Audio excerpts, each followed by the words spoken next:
Assalamualaikum warahmatullahi wabarakatuh. Sahabat Al-Faidah, pada video kali ini kami akan menyajikan kisah yang sangat menginspirasi dari masa lalu tentang sang pemuda dan tukang sihir atau yang dikenal dengan Ashabul Ukhdud.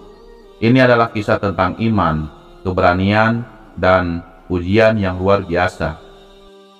Allah Subhanahu wa Ta'ala mengisahkan kejadian tragis ini dalam Al-Quran dengan firman-Nya, "Binasalah dan terlaknatlah orang-orang yang membuat parit yang berapi dinyalakan dengan kayu bakar ketika mereka duduk di sekitarnya, sedang mereka menyaksikan apa yang mereka perbuat terhadap orang-orang yang beriman."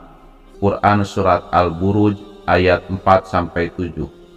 Para ahlul ilmi sedikit berselisih dalam menafsirkan siapakah Ashabul Ukhdud. Sebagian di antara mereka, ahlul ilmi, mengatakan bahwa mereka Ashabul Ukhdud adalah suatu kaum yang termasuk orang-orang ahli kitab dari sisa-sisa orang Majusi. Ibnu Abbas dalam suatu riwayat mengatakan mereka adalah sekelompok manusia dari Bani Israel. Mereka menggali parit yang luas di suatu tempat, kemudian menyalakan api. Orang-orang berdiri dihadapkan kepada parit, baik laki-laki maupun wanita. Kemudian mereka dilemparkan ke dalamnya. Dan dalam riwayat, hal itu adalah sebuah lubang parit di negeri Najran, di mana mereka menyiksa manusia di dalamnya. Sedangkan dalam riwayat Ad-Dhahak, beliau mengatakan, para ahli tafsir menyangka bahwa Ashabul Ukhdud adalah orang-orang dari Bani Israel, di mana mereka meringkus manusia, baik laki-laki maupun wanita. Lalu dibuatlah parit dan dinyalakan api dalam parit tersebut. Lalu dihadapkanlah seluruh kaum mukminin ke arah parit tersebut, seraya dikatakan, "Kalian memilih kupur atau dilemparkan ke dalam api." Tafsir At-Tabari juz 30 halaman 162. Kisah tersebut ialah sebagai berikut. Dahulu ada seorang raja dari orang-orang sebelum kalian. Dia memiliki seorang tukang sihir. Tatkala tukang sihir itu sudah tua, berkatalah ia kepada rajanya, "Sesungguhnya aku telah tua. Utuslah kepadaku seorang anak yang akan aku ajari sihir." Maka sang raja pun mengutus seorang anak muda untuk diajari sihir. Setiap kali anak tersebut datang menemui tukang sihir, di tengah perjalanan ia selalu melewati seorang rahib. Ia pun duduk mendengarkan pembicaraan rahib tersebut, sehingga ia kagum kepadanya. Maka setiap kali ia datang ke tukang sihir, ia selalu duduk dan mendengarkan petuah rahib itu.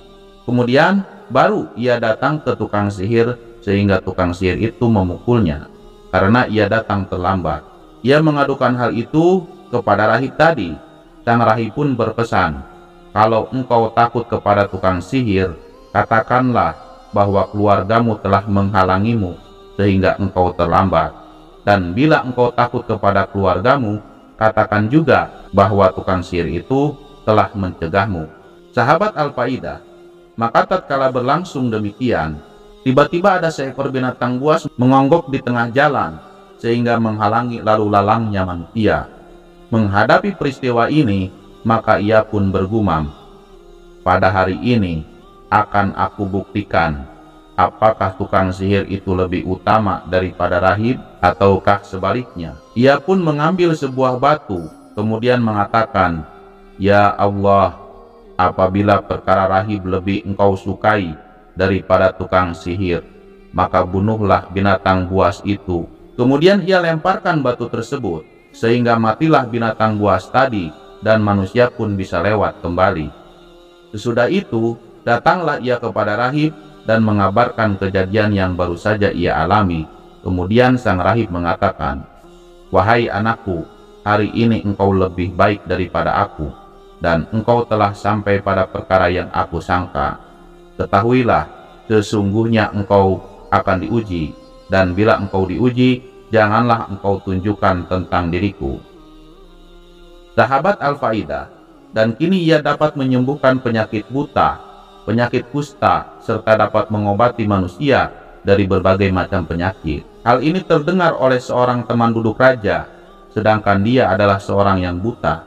Kemudian ia membawa harta yang banyak, seraya mengatakan, aku akan berikan harta ini kepadamu bila engkau bersedia menyembuhkan penyakitku.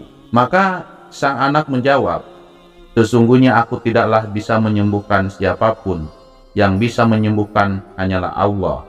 Kalau engkau beriman kepada Allah, maka aku akan berdoa kepadanya untuk kesembuhanmu. Sahabat Al-Faidah, maka ia pun beriman kepada Allah, dan Allah pun menyembuhkan penyakitnya. Kemudian datanglah dia menemui sang raja dan duduk sebagaimana biasanya. Sang raja pun heran, seraya mengatakan, siapakah yang telah mengembalikan pandanganmu? Maka teman duduk raja menjawab, yang menyembuhkan penyakitku adalah Robku. Sang raja melanjutkan, apakah engkau memiliki Tuhan selain aku? Jawabnya, ya, dia adalah Robku dan Robmu juga. Maka sang raja pun menyiksanya dan terus menyiksanya sampai ia menunjukkan kepada anak tersebut. Didatangkanlah si anak itu. Kemudian sang raja berujar, wahai anakku, sekarang engkau telah memiliki kepandaian sihir, sehingga bisa menyembuhkan orang yang buta, dan juga bisa menyembuhkan penyakit kusta dan lain sebagainya. Sang pemuda menjawab, sesungguhnya aku tidak bisa menyembuhkan siapapun, dan hanya Allah lah yang bisa menyembuhkan. Akhirnya sang raja pun menyiksanya, dan terus menyiksanya sampai ia menunjukkan kepada rahib. Maka didatangkanlah si rahib, kemudian dikatakan kepadanya, berhentilah dari agamamu. Sang rahib pun tidak mau, maka sang raja meminta gergaji, kemudian diletakkan tepat di tengah kepalanya, dan dibelahlah tubuhnya sampai terbelah menjadi dua bagian. Sahabat Al-Faidah, kemudian didatangkan pula teman duduk sang raja tersebut, dan dikatakan kepadanya, berhentilah dari agamamu. Demikian pula ia pun enggan, kemudian ditaruh gergaji itu di atas kepalanya, lantas dibelahlah tubuhnya hingga terbelah. Sahabat Al-Faidah, selanjutnya didatangkanlah sang pemuda dan dikatakan kepadanya, berhentilah dari agamamu. Maka sang pemuda pun menolak. Kemudian ia dilemparkan kepada sekelompok prajurit raja dan dikatakan, pergilah kalian ke gunung ini dan gunung ini, mendakilah sampai di puncak gunung. Apabila ia mau berhenti dari agamanya, selamatkan dia, dan kalau tidak, maka lemparkan ia ke dasar jurang. Sahabat Al-Faidah, maka mereka pun pergi, kemudian naik, dan tatkala berada di atas gunung, sang pemuda berdoa, ya Allah, jagalah diriku dari tipu daya mereka sekehendakmu. Tiba-tiba bergetarlah gunung tersebut, dan semua prajurit raja jatuh berguguran ke bawah jurang. Kemudian kembalilah sang pemuda menemui sang raja. Sang raja pun heran dan mengatakan, apa yang terjadi pada para sahabatmu, yaitu bala tentaraku? Sang pemuda menjawab, sesungguhnya Allah telah menjagaku dari makar mereka. Maka kembali sang raja melemparkannya ke sekelompok prajuritnya yang lain. Pergilah kalian dan bawalah pemuda ini ke sebuah perahu. Apabila kalian telah ke tengah laut, maka apabila ia mau berhenti dari agamanya, selamatkanlah ia. Kalau ia tetap enggan, lemparkanlah ia ke tengah lautan. Maka mereka pun pergi. Setelah sampai di tengah laut, sang pemuda pun berdoa, ya Allah, jagalah diriku dari tipu daya mereka sekehendakmu. Sahabat Al-Faidah, setelah pemuda itu berdoa, perahu itu pun terbalik. Namun Allah tetap menyelamatkannya dan tenggelamlah seluruh prajurit raja. Lalu kembalilah sang pemuda datang menemui sang raja. Sang raja pun terkejut, seraya mengatakan, apa yang terjadi pada para sahabatmu, yaitu bala tentaraku? Sang pemuda menjawab, Allah telah menjagaku dari makar mereka. Kemudian ia berkata kepada sang raja, Allah telah menjagaku dari makar mereka. Sesungguhnya engkau tidak akan pernah bisa membunuhku, kecuali bila engkau mau menuruti perintahku. Sang raja menjawab, apakah itu? Pemuda melanjutkan, kumpulkanlah seluruh manusia pada satu tempat, kemudian saliblah aku di sebuah pohon kurma. Kemudian ambillah satu anak panah dari tempat anak panahku, letakkan anak panah itu di busurnya. Kemudian katakanlah Bismillahirrabbilgulam, dengan nama Allah Robnya anak ini. Kemudian lepaskanlah anak panah tersebut. Dengan begitu engkau bisa membunuhku. Sahabat Al-Faidah, maka sang raja pun mengumpulkan manusia pada suatu padang yang luas. Dia menyalib anak tersebut pada sebuah batang kurma, kemudian mengambil sebuah anak panah dari tempat anak panahnya dan diletakkan di sebuah busur. Kemudian mengatakan Bismillahirrabbilgulam, yang artinya dengan menyebut nama Allah Robnya anak ini. Kemudian panah itu dilepaskan, maka anak panah itu melesat tepat mengenai pelipis sang pemuda. Setelah itu sang pemuda meletakkan tangannya di pelipisnya, kemudian meninggal. Sahabat Al-Faidah, maka manusia seluruhnya mengucapkan amanna bi rabbil gulam, kami beriman kepada Allah Robnya anak tersebut. Maka dikatakan kepada sang raja, wahai sang raja, tahukah engkau perkara yang selama ini engkau takutkan telah terjadi? Sungguh manusia seluruhnya telah beriman. Sahabat Al-Faidah, maka sang raja memerintahkan untuk membuat sebuah parit di dekat pintu-pintu jalan dan membuat lubang panjang. Lalu dinyalakanlah api. Kemudian raja tersebut berkata, barang siapa yang tidak mau kembali dari agamanya, maka lemparkanlah ke dalam parit tersebut. Atau sehingga dikatakan, lemparkanlah, maka mereka pun melemparkan seluruhnya, sampai datang seorang wanita bersama bayinya. Ia seorang wanita bersama bayinya. Ia berputus asa, berdiri lemas tanpa daya menghadap jurang parit yang tengah berkobar api. Tiba-tiba sang bayi berucap, wahai ibuku, bersabarlah, sesungguhnya engkau dalam kebenaran. Hadis sahih riwayat Imam Muslim dalam kitab Az-Zuhad bab qissatu ashabil ukhdud wasahir warrahib wal gulam. Sahabat Al-Faidah, mutiara faidah dari kisah pemuda dan tukang sihir Ashabul Ukhdud.